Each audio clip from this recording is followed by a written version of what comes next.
Bismillahirrahmanirrahim. Assalamu alaikum. Dear students, I am Mudassir Ali Sharif, your chemistry teacher.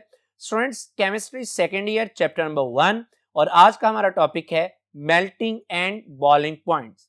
Students, ये topic बहुत ही interesting और इसके साथ साथ बहुत कंसेप्चुअल भी है.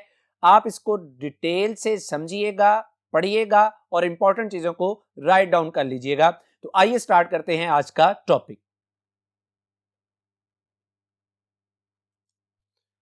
जी students, melting and boiling points. Students, सबसे पहले ये बात समझते हैं that what is melting point and what is boiling point. Students, melting point क्या है?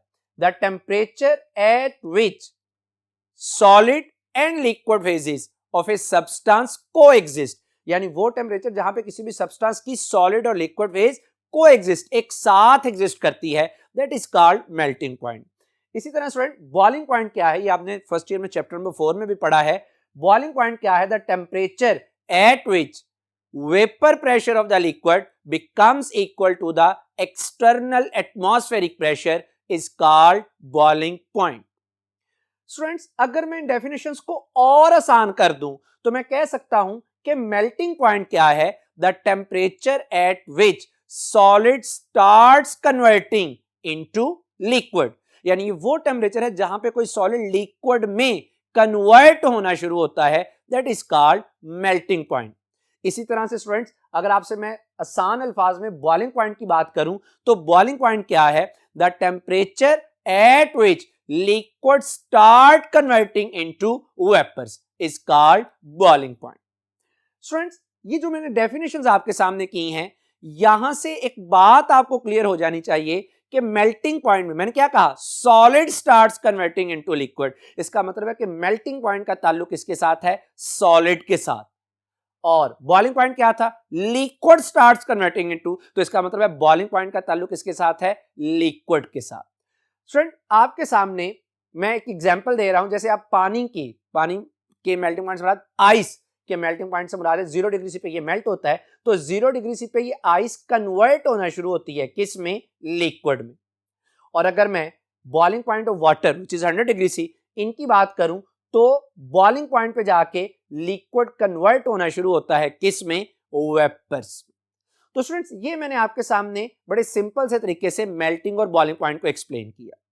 स्टूडेंट्स, इस मेल्टिंग और बॉइलिंग पॉइंट से आपने डेफिनेशन से ये बात अखज़ की होगी कि मेल्टिंग और बॉइलिंग पॉइंट के दौरान किसी भी सब्सटेंस की फिजिकल स्टेट में क्या आता है? चेंज आता है.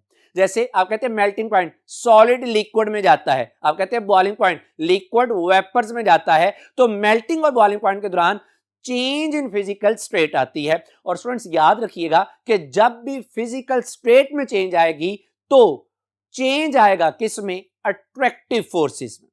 इसको आप ऐसे समझ लीजिए कि जब आप कहते हैं कि किसी भी सब्सटेंस का मेल्टिंग पॉइंट आ गया, मेल्टिंग पॉइंट का क्या मतलब है? सॉलिड लिक्विड में गया, तो आपको पता है कि सॉलिड में पार्टिकल एक दूसरे के क्या होते हैं? करीब करीब, और लिक्विड में पार्टिकल एक दूसरे के क्या होते हैं? दूर. तो इसका मतलब है कि अगर आपने किसी भी सब्सटेंस को, सॉलिड सब्सटेंस को लिक्विड में कन्वर्ट करना है, मेल्ट करना है, तो जो सॉलिड में मौजूद पार्टिकल एक दूसरे के करीब करीब है, आपने उन पार्टिकल्स को क्या करना है? दूर दूर करना है.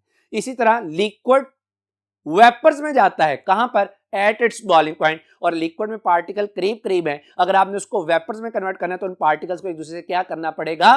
दूर करना पड़ेगा. यानी बात यह तय हो गई कि मेल्टिंग एंड बॉइलिंग पॉइंट में आपने किसी भी सब्सटेंस में मौजूद जो पार्टिकल्स हैं उनको एक दूसरे से क्या करना है? दूर दूर. अगर सॉलिड के पार्टिकल्स को दूर दूर करेंगे then it will be melting point, और अगर लिक्विड के पार्टिकल्स को दूर दूर करेंगे then it will be boiling point. तो मैं ये कह सकता हूं आपसे कि जो मेल्टिंग एंड बॉइलिंग पॉइंट है किसी भी सब्सटेंस का, और बल्कि हम इस अपने टॉपिक में इसको एलिमेंट के हवाले से डिस्कस करेंगे, तो मैं ये कह सकता हूं melting and boiling point of elements tells how strongly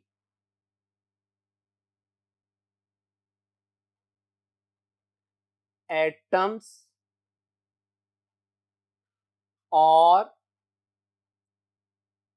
molecules are bound together, कि किसी भी एलिमेंट में मौजूद जो पार्टिकल्स हैं, एटम्स हैं, वो कितना ज्यादा एक दूसरे के साथ जुड़े हुए हैं, यानी वो कितना एक दूसरे के करीब हैं, यानी उनके दरमियान कितनी ज्यादा फोर्सेस ऑफ अट्रैक्शन है। तो स्टूडेंट जितनी ज्यादा पार्टिकल्स के दरमियान में फोर्स ऑफ अट्रैक्शन होगी, उनका मेल्टिंग पॉइंट, बॉइलिंग पॉइंट भी क्या होगा, इतना ही ज्यादा होगा। मैं इस चीज को ऐसे भी सिंप्लीफाई करके लिख सकता हूं कि जो मेल्टिंग एंड बॉइलिंग पॉइंट है किसी भी एलिमेंट का, melting and boiling point, that is directly proportional to the strength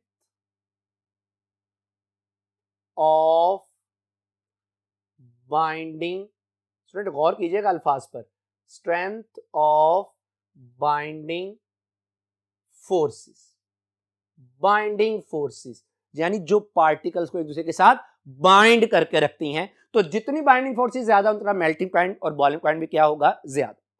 student no doubt कि मेल्टिंग पॉइंट सिर्फ बाइंडिंग फोर्सेस पर डिपेंड नहीं करता, but it also depends upon the structure of element, यानी एलिमेंट के स्ट्रक्चर पर भी ये क्या करता है, डिपेंड। किस तरह से डिपेंड करता है, कैसे डिपेंड करता है, वो इंशाल्लाह हम इस टॉपिक में आज डिस्कस करेंगे। तो बहरहाल अब ये दो चीजें रखिएगा जहन में कि स्ट्रेंथ तो बाइंडिंग फोर्सेस पे डिपेंड करता है और मेल्टिंग पॉइंट सिर्फ बाइंडिंग फोर्सेस के पे नहीं बल्कि इसके साथ साथ स्ट्रक्चर पे भी डिपेंड करता है। तो स्टूडेंट्स आइए अब हम स्टार्ट करते हैं variation of melting and boiling points in the periodic table.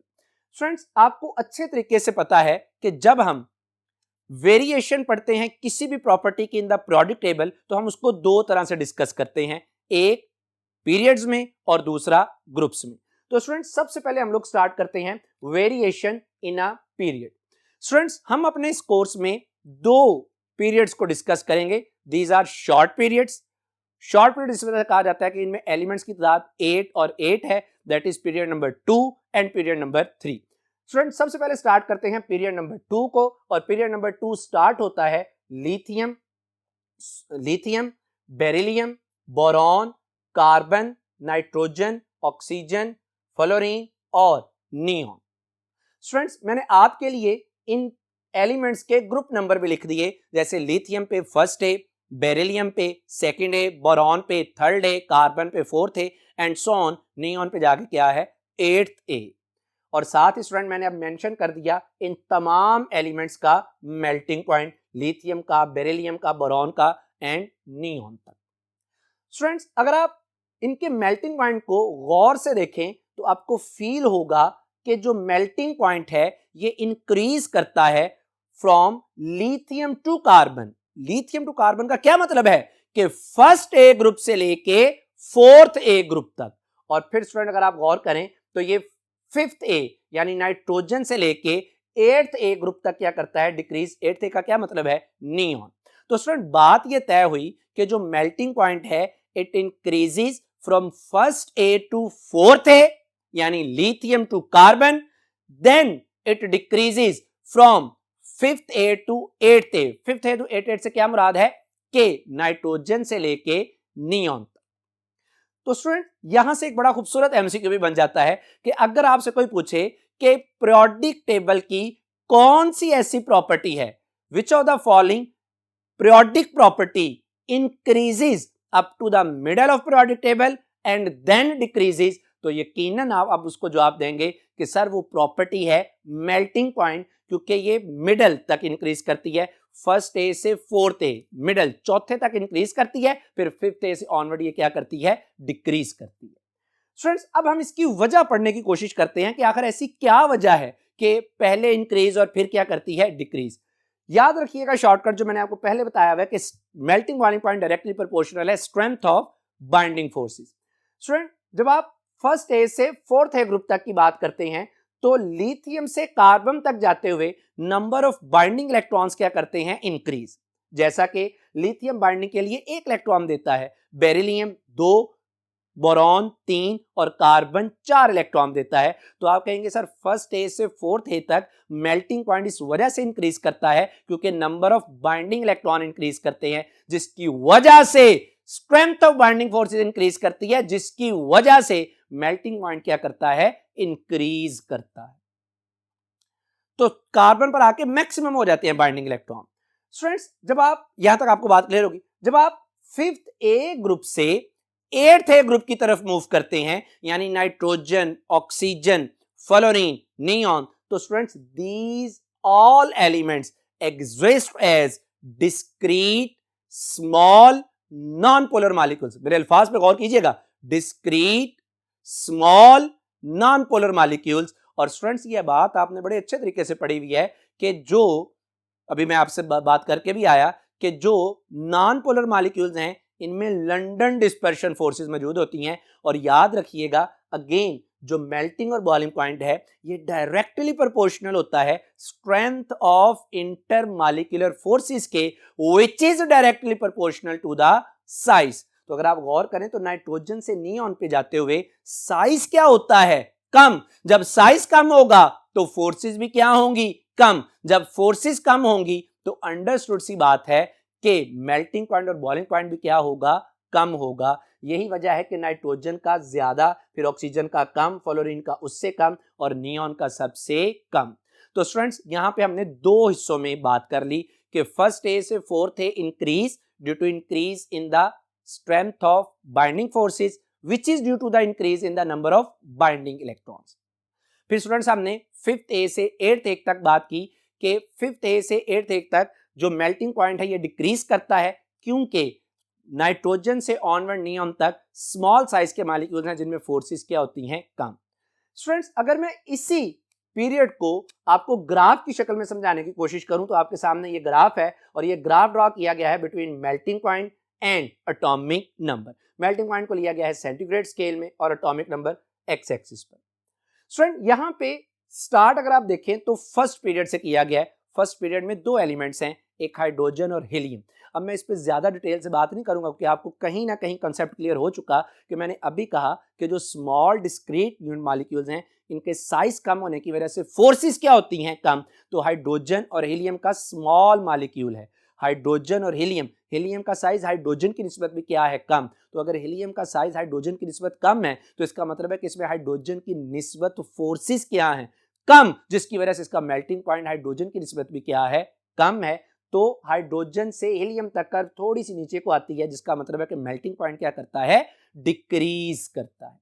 बहरहाल अगर हम सेकंड पीरियड की इस पीरियड में बात करें इस ग्राफ के जरिए से, तो आपने अभी कहा कि फर्स्ट ए से फोर्थ ए लिथियम से कार्बन तक मेल्टिंग पॉइंट क्या करता है, इंक्रीज। और बिल्कुल ऐसा ही है कि लिथियम का कम है, फिर बेरिलियम का ज्यादा, फिर बोरॉन का, और आखिर पे जाके कार्बन का मेल्टिंग पॉइंट क्या है, ज्यादा। स्टूडेंट्स अब जब आप कार्बन से फर्दर, और ये आपको रीजन पता है कि लिथियम से कार्बन तक बाइंडिंग फोर्सेस, बाइंडिंग इलेक्ट्रॉन्स की तादाद इंक्रीज करती है। कार्बन से जो कर्व है ये नीचे को गिरती है नाइट्रोजन पे और फिर फर्दर डिक्रीज करती रहती है, नीचे को फॉल करती रहती है नाइट्रोजन, ऑक्सीजन, फ्लोरीन, नियॉन। उसकी वजह भी मैंने आपको बता दी कि इनके साइज कम होने की वजह से इंटरमॉलिक्यूलर फोर्सेस क्या हो जाती हैं, कम हो जाती हैं। स्टूडेंट्स ये तो बात थी जो मैंने आपको एक्सप्लेन कर दी सेकंड पीरियड की, लेकिन यहां पे एक बहुत ही इंटरेस्टिंग और बहुत ही खूबसूरत एक कॉन्सेप्ट डेवलप होता है कि स्टूडेंट अगर आप गौर करें तो बोरॉन और कार्बन के एटॉमिक नंबर में फर्क है 1। बोरॉन का एटॉमिक नंबर है 5, कार्बन का एटॉमिक नंबर है 6, तो इनके एटॉमिक नंबर में फर्क कितना हुआ, 1 का। इसी तरह कार्बन और नाइट्रोजन, इनके एटॉमिक नंबर में भी फर्क कितना है, 1। कार्बन का एटॉमिक नंबर कितना होता है, 6, नाइट्रोजन का कितना है, 7। तो बात यह करना चाह रहा हूं कि बोरॉन और कार्बन के एटॉमिक नंबर में फर्क है 1, कार्बन और नाइट्रोजन के एटॉमिक नंबर में फर्क है 1। इनके एटॉमिक नंबर यानी प्रोटॉन की तादाद में एक एक का फर्क है, लेकिन अगर आप मेल्टिंग पॉइंट का गौर करें तो कार्बन और बोरॉन के मेल्टिंग पॉइंट का जो डिफरेंस है वो कम है और कार्बन और नाइट्रोजन के मेल्टिंग पॉइंट का डिफरेंस क्या है, बहुत ज्यादा। तो स्टूडेंट अब आइए जरा इस चीज को डिस्कस करते हैं। हालांकि एक एक प्रोटॉन का फर्क है लेकिन मेल्टिंग पॉइंट में डिफरेंस क्या है, बहुत ही ज्यादा। स्टूडेंट सबसे पहले बात करते हैं हम कार्बन की। कार्बन का अगर आप वैसे भी गौर करें तो सेकंड पीरियड में सबसे ज्यादा जो मेल्टिंग पॉइंट है वो कार्बन का है। तो स्टूडेंट्स हम कहेंगे जी कार्बन का मेल्टिंग पॉइंट इस वजह से सबसे ज्यादा है कि carbon exist as joint structure, बहुत बड़ा स्ट्रक्चर के तौर पे एग्जिस्ट करता है, जैसा कि in diamond and in graphite. तो चूंकि कार्बन का जो स्ट्रक्चर है वो बहुत बड़ा है, जॉइंट स्ट्रक्चर है, एटम्स की तादाद ज्यादा है, साइज बहुत बड़ा है, फोर्सेस बहुत ज्यादा हो जाएंगी, नेटवर्क ऑफ कोवलेंट बॉन्डिंग है, जिसकी वजह से इसका मेल्टिंग पॉइंट क्या होता है, बहुत ज्यादा।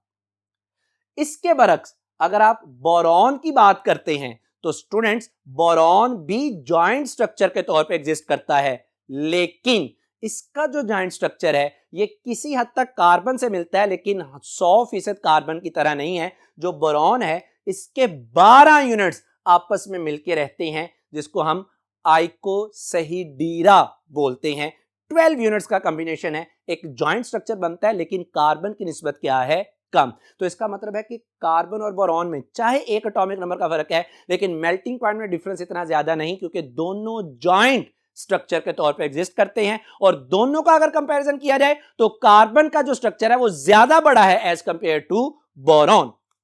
इसके बरक्स जब आप कार्बन और नाइट्रोजन की बात करते हैं तो स्टूडेंट्स जो नाइट्रोजन है ये एक डिस्क्रीट स्मॉल यूनिट के तौर पे एग्जिस्ट करता है, N2। तो इसका मतलब जब इसका यूनिट बड़ा छोटा है, साइज बड़ा छोटा है, तो फोर्सेस बड़ी कम है, जिसकी वजह से मेल्टिंग पॉइंट इसका क्या हो जाता है, बहुत ही कम हो जाता है। तो स्टूडेंट्स यहां से हमें दो नतीजे भी मिले, याद रखिएगा, बड़े बेहतरीन नतीजे हैं। वो दो नतीजे क्या हैं, जिनमें पहला नतीजा ये है कि elements which exist as joint structure, joint में ना बहुत बड़े स्ट्रक्चर के तौर पे एग्जिस्ट करते हैं, like boron, carbon, they have high melting points. और स्टूडेंट दूसरा नतीजा क्या निकला, elements which exist as small discrete units have low boiling point. और स्मॉल डिस्क्रीट यूनिट्स किनके हो सकते हैं, जैसे नाइट्रोजन, ऑक्सीजन और फ्लोरीन। स्टूडेंट्स अब यहां पे मैं आपके लिए एक और बड़ी बेहतरीन बात करने जा रहा हूं कि ये तो मैंने बोरॉन, कार्बन, नाइट्रोजन को एक्सप्लेन कर दिया। अगर आप कार्बन की बात करें तो कार्बन की 3 एलोट्रोपिक फॉर्म्स हैं जो जनरली हम डिस्कस करते हैं, जिसमें ग्रेफाइट, डायमंड और बकीबाल्स है। लेकिन हम अपने टेक्स्ट बुक में जो ज्यादातर इसको डिस्कस करेंगे वो ग्रेफाइट और डायमंड है। तो हमने कहा जी कि कार्बन का मेल्टिंग पॉइंट बहुत ज्यादा है। भाई क्यों ज्यादा है, क्योंकि सर उसका जॉइंट स्ट्रक्चर है। अब कार्बन दो तरह से है, एक ग्रेफाइट और एक डायमंड। तो मैं अगर आपसे पूछूं स्टूडेंट्स कि बताइएगा कि मेल्टिंग पॉइंट किसका ज्यादा है, ग्रेफाइट का कि डायमंड का, तो जरा सोचिए। और मेरा ख्याल है कि आप में से बहुत से ये सोच रहे होंगे कि सर जाहिर सी बात है कि डायमंड का जो मेल्टिंग पॉइंट है ये ग्रेफाइट की निस्बत क्या होता है, बहुत ज्यादा। लेकिन स्टूडेंट याद रख लीजिएगा एक बात कि जो मेल्टिंग पॉइंट ऑफ डायमंड है that is less than the melting point of graphite. Student diamond का जो मेल्टिंग पॉइंट है दैट इज 3500 डिग्री सी, और जो ग्रेफाइट का मेल्टिंग पॉइंट है वो है 3750 डिग्री सी। तो थोड़ा गौर कीजिएगा, हम तो ये समझ रहे हैं कि डायमंड का ज्यादा होगा और ग्रेफाइट का कम। स्टूडेंट मैं आपको एक और बात मजे की बताता हूं। मैंने कहा कि डायमंड का कम है मेल्टिंग पॉइंट और ग्रेफाइट का क्या है, ज्यादा। हालांकि ये बात भी सच है, ये बात भी सच है कि जो डायमंड है that is very hard material और जो ग्रेफाइट है ये सॉफ्ट मटेरियल है। डायमंड इस कदर हार्ड है कि इसको डिफरेंट मटेरियल्स की कटिंग के लिए भी यूज किया जाता है, लेकिन याद रहे कि इसका मेल्टिंग पॉइंट ग्रेफाइट की निस्बत क्या है, कम। स्टूडेंट्स अब डेफिनेटली आप ये भी चाहेंगे कि आपको पता चले कि सर इसकी वजह क्या है, कि जो डायमंड का मेल्टिंग पॉइंट क्या है, ज्यादा, सॉरी डायमंड का कम है और ग्रेफाइट का क्या है, ज्यादा। तो स्टूडेंट्स जो ग्रेफाइट है इसमें कार्बन sp2 हाइब्रिडाइज्ड है। स्टूडेंट्स जब कार्बन sp2 हाइब्रिडाइज्ड होता है ना, तो जैसा कि आपने ऑर्गेनिक केमिस्ट्री में पढ़ा है, तो जब sp2 हाइब्रिडाइज्ड होता है तो इसमें डबल बॉन्डेड करैक्टर आ जाता है। जब इसमें डबल बॉन्डेड करैक्टर आ जाएगा तो डबल बॉन्डेड करैक्टर की वजह से जो कार्बन कार्बन बॉन्ड है ये क्या हो जाएगा, स्ट्रॉन्गर। एक बात स्टूडेंट, दूसरी वजह यह है कि जो अगर आप कार्बन का ग्रेफाइट में मौजूद कार्बन का स्ट्रक्चर देखें that is layered structure, hexagonal structure होता है और इसमें हर कार्बन मजीद 3 कार्बन से जुड़ा हुआ होता है और जो चौथा इलेक्ट्रॉन है वो डीलोकलाइज्ड हो रहा होता है। डीलोकलाइज का मतलब है कि वो उसको क्या प्रोवाइड कर रहा होता है, स्टेबिलिटी प्रोवाइड कर रहा होता है। जिसकी वजह से उसका मेल्टिंग पॉइंट क्या कर जाता है, इंक्रीज। लेकिन स्टूडेंट अगर आप डायमंड की बात करें तो डायमंड में कार्बन sp3 हाइब्रिडाइज्ड है। जैसा कि स्ट्रक्चर में अगर आप देखें तो हर कार्बन मजीद 4 कार्बन एटम्स के साथ जुड़ा है, जिसकी वजह से चारों के चारों सिग्मा बॉन्ड बनते हैं, सिग्मा बॉन्ड लोकेलाइज्ड होते हैं, जिसकी वजह से उसका मेल्टिंग पॉइंट क्या हो जाता है, कम हो जाता है। तो ये बातें आपने जरूर अपने जहन में रखनी है। स्टूडेंट मैं ये सारी बातें इसलिए आपसे डिटेल से करता हूं ताकि आपका केमिस्ट्री में इंटरेस्ट डेवलप हो, आप समझ के केमिस्ट्री को पढ़ें, रट्टा नहीं लगाएं, केमिस्ट्री में इंटरेस्ट डेवलप करें, केमिस्ट्री से प्यार करें ताकि आपको इसको समझने में क्या हो, आसानी हो जाए। तो बहरहाल स्टूडेंट्स ये मैंने आपके सामने कार्बन के भी 2 डिफरेंट केसेस रखे। स्टूडेंट्स अब थोड़ा सा जिक्र कर लेते हैं बॉइलिंग पॉइंट का। आपके सामने सेकंड पीरियड में मौजूद एलिमेंट्स के मैंने बॉइलिंग पॉइंट्स लिखे हैं।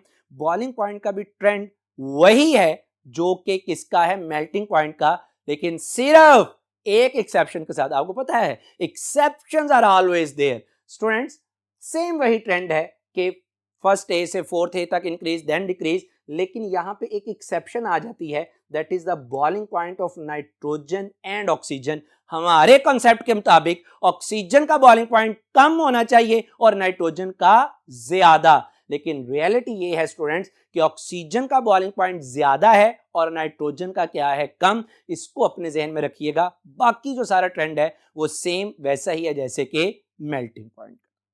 स्टूडेंट्स मैंने आपके साथ सेकंड पीरियड में मौजूद एलिमेंट्स को डिस्कस किया और मैंने आपको बेसिक सारी बता दी, ब्रीफ इंट्रोडक्शन मैंने सारा पीरियड का आपको दे दिया। अब हम एक और शार्ट पीरियड नंबर 3 की तरफ मूव करते हैं और इसके मेल्टिंग और बॉइलिंग पॉइंट को डिस्कस करते हैं। तो स्टूडेंट्स पीरियड 3 में आपके पास जो एलिमेंट्स मौजूद हैं वो कौन कौन से हैं, sodium, magnesium, aluminium, silicon, phosphorus and so on. इनके मैंने ग्रुप नंबर भी लिख दिए हैं, first day, second day, third day, और साथ ही मैंने इनके आपके लिए मेल्टिंग पॉइंट्स भी लिख दिए। तो स्टूडेंट्स अगर आप गौर करें तो आपको गौर करने से पता चलेगा कि बिल्कुल सेकंड पीरियड की तरह जो मेल्टिंग पॉइंट है ये इंक्रीज करता है from first A to fourth A. तो मैं ये साथ लिख भी देता हूं कि मेल्टिंग पॉइंट क्या करता है, इंक्रीज। स्टूडेंट्स बातें मैं वही करूंगा जो मैं सेकंड पीरियड में कराया हूं, लेकिन सेकंड पीरियड में मैंने आपकी एक बेस बनाने की कोशिश की और अब मैं इस बेस को जरा डेप्थ में जाकर डिस्कस करूंगा। और फिर स्टूडेंट फिफ्थ ए ग्रुप से एट्थ ए ग्रुप तक मेल्टिंग पॉइंट क्या करता है, डिक्रीज। अब स्टूडेंट्स मैं इनको जरा डिटेल से डिस्कस करूंगा कि ऐसा क्यों होता है। स्टूडेंट्स जब हम इसको डिटेल से डिस्कस करने लगे कि फर्स्ट ए से फोर्थ ए तक, तो मैं इसके कुछ पार्ट्स बना के डिस्कस करूंगा। जैसे मैं आपसे कहूंगा कि जो फर्स्ट ए से थर्ड ए तक के एलिमेंट्स हैं, दीज आर मेटल्स, यानी दे फॉर्म मेटेलिक क्रिस्टल्स। ये क्या बनाते हैं, मेटेलिक क्रिस्टल्स, जो फर्स्ट ए से थर्ड ए तक है। तो स्टूडेंट्स और इसके आगे जो है सिलिकॉन को भी डिस्कस करते हैं, लेकिन इसके आगे जो फास्फोरस और आर्गन तक हैं, these exist as non metallic crystals, और मैं और आसानी कर दूं, they exist as simple units generally. ठीक होगी स्टूडेंट्स बात। अब मैं मेल्टिंग पॉइंट को 2 कैटेगरीज में लेके जाकर डिस्कस कर रहा हूं, एक मेटल्स के लिए और दूसरा नॉन मेटल्स के लिए। ध्यान से समझिएगा ये बात। स्टूडेंट्स याद रखिएगा कि melting and boiling point of metals directly proportional है किसके, strength of metallic bond, that is directly proportional to the strength of metallic bond। जितनी metallic bond की strength ज्यादा होगी उतना metals का melting point boiling point क्या होगा, ज्यादा। और स्टूडेंट्स ये बात मैं सिर्फ कर रहा हूं फिलहाल किसके लिए, metals के लिए। स्टूडेंट्स मैं आपको थोड़ा सा जरा रिकॉल करवा दूं कि metallic bond क्या चीज। Students first year chapter number 4 electron pool theory आपने पढ़ी है कि मेटेलिक बॉन्ड क्या है। Metallic bond the force of attraction which binds the metal cation to the mobile electron is called metallic bond, जैसा कि आपको नजर आ रहा है। स्टूडेंट्स याद रखिएगा, जितना किसी मेटल में मेटेलिक बॉन्ड स्ट्रॉन्ग होगा उतना ज्यादा उस एलिमेंट का, मेटल का मेल्टिंग और बॉइलिंग पॉइंट होगा। अब स्टूडेंट ये बात याद रखिएगा कि जो मेटेलिक बॉन्ड की स्ट्रेंथ है ये दो चीजों पे डिपेंड करती है। एक, नंबर ऑफ वैलेंस इलेक्ट्रॉन्स, जितने वैलेंस शेल में इलेक्ट्रॉन्स क्या होंगे ज्यादा, उतना मेटेलिक बॉन्ड भी क्या होगा, स्ट्रॉन्ग। और दूसरा स्टूडेंट्स याद रखिएगा, it depends upon charge density. ये डिपेंड करता है किस पर, चार्ज डेंसिटी पर। स्टूडेंट अब आपके जहन में आ रहा है सर चार्ज डेंसिटी क्या चीज है, तो वेरी सिंपल, चार्ज डेंसिटी बराबर होती है चार्ज टू साइज रेशियो। बहुत आसान हो गया अब आपके लिए समझना। आपने कहा first day, second day, third day melting point क्या करता है, इंक्रीज करता है। तो भला क्यों इंक्रीज करता है, एक तो फर्स्ट डे से थर्ड डे तक जाते हुए, फर्स्ट डे में जैसे सोडियम का 1 वैलेंस इलेक्ट्रॉन, मैग्नीशियम के 2, एल्यूमिनियम के 3, तो number of valence electron increase करते हैं, मेटेलिक बॉन्ड की स्ट्रेंथ क्या करेगी, इंक्रीज। दूसरा स्टूडेंट आप देख सकते हैं कि जब आप सोडियम से एल्यूमिनियम तक जाते हैं तो साइज क्या करता है, डिक्रीज। जब साइज डिक्रीज करेगा तो चार्ज डेंसिटी क्या करेगी, इंक्रीज। और स्टूडेंट याद रखिएगा कि इन दोनों चीजों का मेटेलिक बॉन्ड की स्ट्रेंथ के साथ क्या है, डायरेक्ट रिलेशन। तो जब सोडियम से एल्यूमिनियम तक साइज डिक्रीज करेगा, चार्ज डेंसिटी क्या करेगी, इंक्रीज, जिसकी वजह से मेटेलिक बॉन्ड की स्ट्रेंथ इंक्रीज करेगी और मेल्टिंग पॉइंट, बॉइलिंग पॉइंट भी क्या करेगा, इंक्रीज करेगा। यही बात याद रखनी है स्टूडेंट्स। ये तो हो गया मेटल्स के लिए। जब आप बात करते हैं फोर्थ ग्रुप में, तो फोर्थ ग्रुप में हमारे पास क्या चीज मौजूद है, सिलिकॉन। तो स्टूडेंट्स फोर्थ ग्रुप में अगेन कार्बन आ जाता है। अब यहां पे जो कार्बन ग्रुप है, कार्बन अभी आपने पढ़ा कि किसके तौर पे एग्जिस्ट करता है, जॉइंट स्ट्रक्चर के तौर पे एग्जिस्ट करता है। इसी तरह जो सिलिकॉन है ये भी एग्जिस्ट करता है किसके तौर पर, जॉइंट स्ट्रक्चर के तौर पर। आप देख सकते हैं कि जो सिलिकॉन है दैट एग्जिस्ट एज टेट्राटॉमिक, यानी एक सिलिकॉन 4 सिलिकॉन एटम्स के साथ क्या होता है, जुड़ा हुआ होता है। क्लियर होगी स्टूडेंट्स बात। अच्छा एक बात याद रख लीजिएगा कि आपने ऑर्गेनिक केमिस्ट्री में पढ़ा होगा कि किसी भी ग्रुप में टॉप टू बॉटम जाते हुए कैटिनेशन क्या करती है, डिक्रीज। नो डाउट कि कार्बन भी जॉइंट स्ट्रक्चर बनाता है, अपने जैसे ही कार्बन 4 एटम के साथ जुड़ता है, लेकिन उसका जो जॉइंट स्ट्रक्चर है, उसका जो स्ट्रक्चर है वो बहुत बड़ा बन जाता है। सिलिकॉन से मिलकर स्ट्रक्चर बनाता है बड़ा, लेकिन उसका जो स्ट्रक्चर है, उसका साइज जो है वो लेस होता है, और कार्बन का जो कैटिनेशन की वजह से जो स्ट्रक्चर है, साइज है, वो क्या हो जाता है, ज्यादा। यानी सिलिकॉन की कैटिनेशन कम है और कार्बन की क्या है, ज्यादा, जिसकी वजह से सिलिकॉन का जो मेल्टिंग पॉइंट है वो अपने पीरियड में तो ज्यादा होता है सबसे, लेकिन कार्बन की निस्बत थोड़ा सा क्या हो जाता है, कम हो जाता है। तो स्टूडेंट ये तो बात थी सिलिकॉन की। अब आ जाइए नेक्स्ट 5th ए से 8th ए तक। और स्टूडेंट्स ये हमारे पास क्या है, दीज आर नॉन मेटल्स। अब मैं बात कर रहा हूं नॉन मेटल्स। स्टूडेंट्स जब आप नॉन मेटल्स की बात करते हैं तो याद रखिएगा इनका melting point, boiling point directly proportional है स्ट्रेंथ ऑफ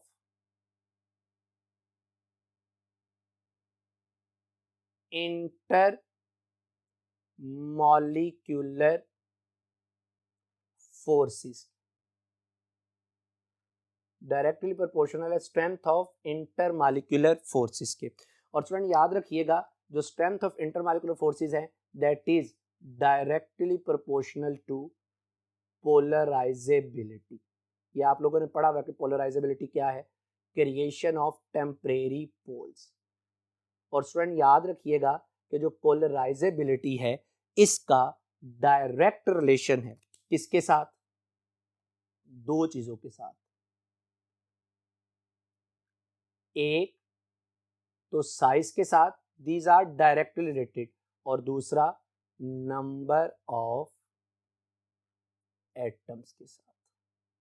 तो जितना साइज ज्यादा किसी मॉलिक्यूल का या जिस मॉलिक्यूल में जितने नंबर ऑफ एटम ज्यादा उनका उतना ज्यादा क्या होगा मेल्टिंग पॉइंट। मैं स्टूडेंट ये कहना चाह रहा हूँ कि इन दोनों का मेल्टिंग पॉइंट बॉइलिंग पॉइंट के साथ क्या है, direct relation. These have direct relation with the melting and boiling point. तो स्टूडेंट्स यही वजह है कि जब आप लोग क्या करते हैं, अगर आप देखें तो फास्फोरस से आर्गॉन पे जाते हुए आपका मेल्टिंग पॉइंट क्या करता है, डिक्रीज, क्योंकि लेफ्ट राइट जाते हुए साइज क्या करता है, डिक्रीज, जिसकी वजह से पोलराइजेबिलिटी कम, फोर्सेस कम और मेल्टिंग पॉइंट बॉइलिंग पॉइंट क्या होता है, कम। लेकिन स्टूडेंट यहाँ पे एक एक्सेप्शन है, वो एक्सेप्शन अगर आप गौर से देखें तो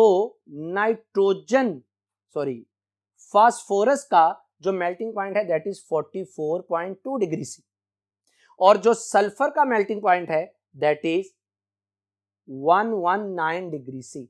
यानी बात ये करना चाह रहा हूं कि जो फास्फोरस है इसका मेल्टिंग पॉइंट होना ज्यादा चाहिए, पर इसका मेल्टिंग पॉइंट क्या होता है, कम, और सल्फर का क्या होता है, ज्यादा। ये किसकी बात की मैंने, मेल्टिंग पॉइंट की। ये याद रखिएगा, ये एक्सेप्शन।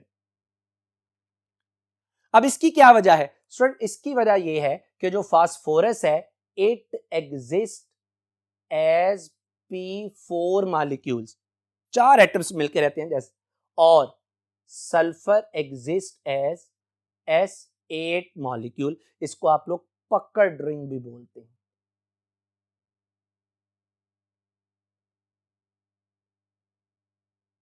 और ये मैंने आपके सामने फास्फोरस का और सल्फर का स्ट्रक्चर भी बना दिया ताकि आपको अंदाजा हो जाए कि जो सल्फर है इसका साइज बड़ा हो जाता है, इसमें नंबर ऑफ एटम ज्यादा हो जाता है, जिसकी वजह से इसमें फोर्सेस भी क्या हो जाती हैं, ज्यादा हो जाती हैं।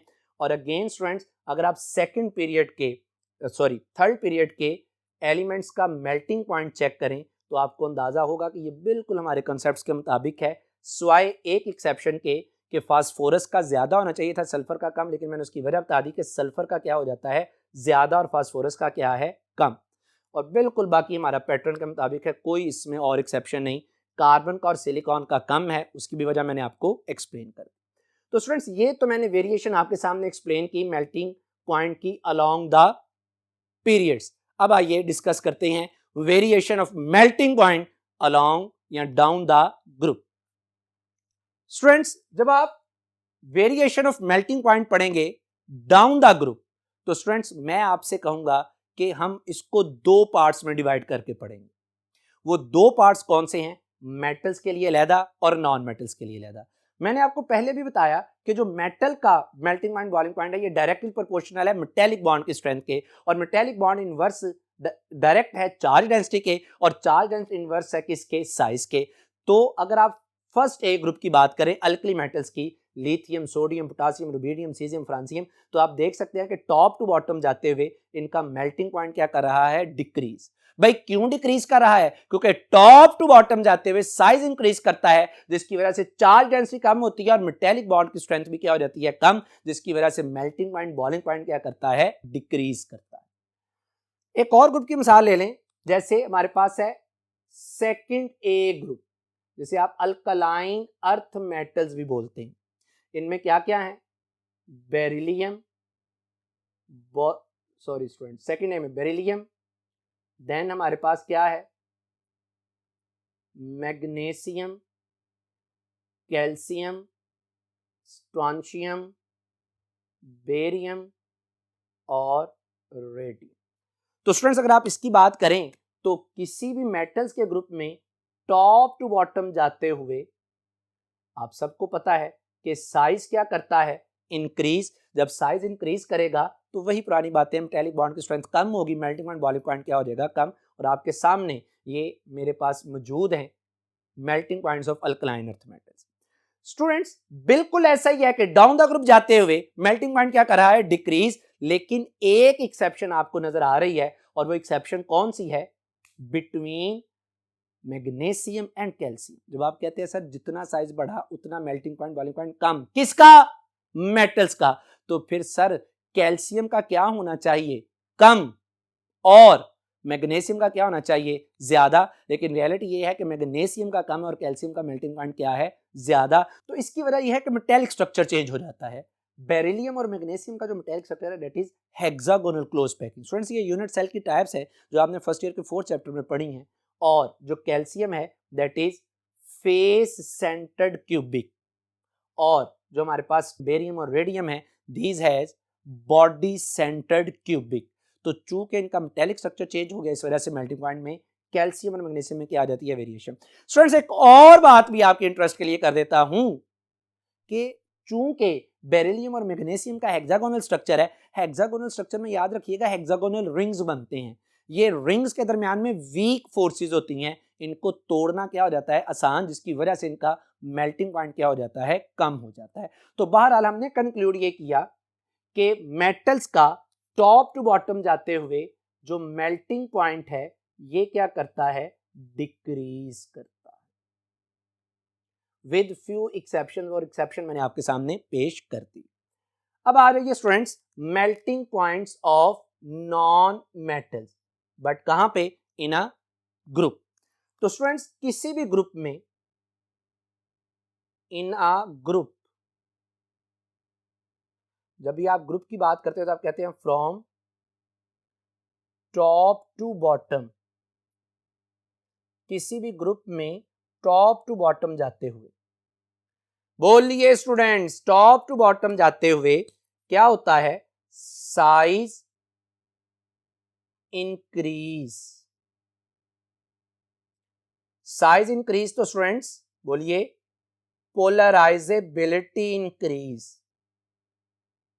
मैं पहले भी आपको बता के आया हूं, पोलराइजेबिलिटी का मतलब है creation of temporary poles, polarizability increase. और स्टूडेंट्स जब पोलराइजेबिलिटी इंक्रीज करेगी तो strength of London dispersion force क्या करेगी, इंक्रीज।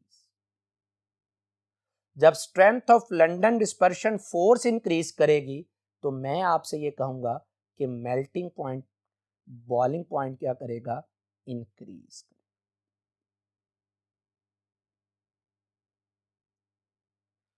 जैसा कि स्टूडेंट्स आप देख सकते हैं कि हमारे पास 7th A group which is also called halogen group.